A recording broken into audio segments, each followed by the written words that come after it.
Mother mother மாமா மாமிகள். இன்னைக்கு என்ன தெரியுமா ஆச்சு மச்சி? காலைல எழுந்து என் பாட்டியை ஊட்ட சொல்லிட்டு உட்காந்து பிரேக்ஃபாஸ்ட் சாப்பிட்டுக்கிட்டு இருக்கேன். அப்போ நம்ம ஆஃபீஸில் கட்டைங்கிட்ட இருந்து ஒரு மெசேஜ். ஜித்து, மீன் குட்டி போட்டிருக்குடா, நீ இந்த ஃபிஷ் வாங்கினல அந்த கடையிலேயே வந்து என்ன பண்ணணும்னு கேட்டு வா.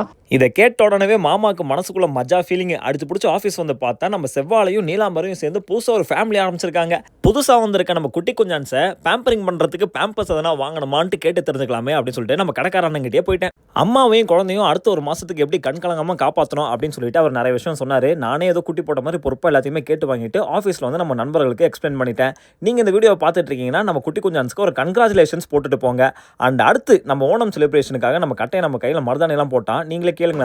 ஷோ நேம்லாம் போட்டு நான் கார் வரைஞ்சு மிர்ச்சி மிளகா எல்லாம் போட்டிருக்கேன். அப்புறம் இதுல வந்து அவனுக்கு ரொம்ப பிடிச்சமானவங்க எல்லாரோட ஆல்பபெட்ஸ் இதுல இருக்கு.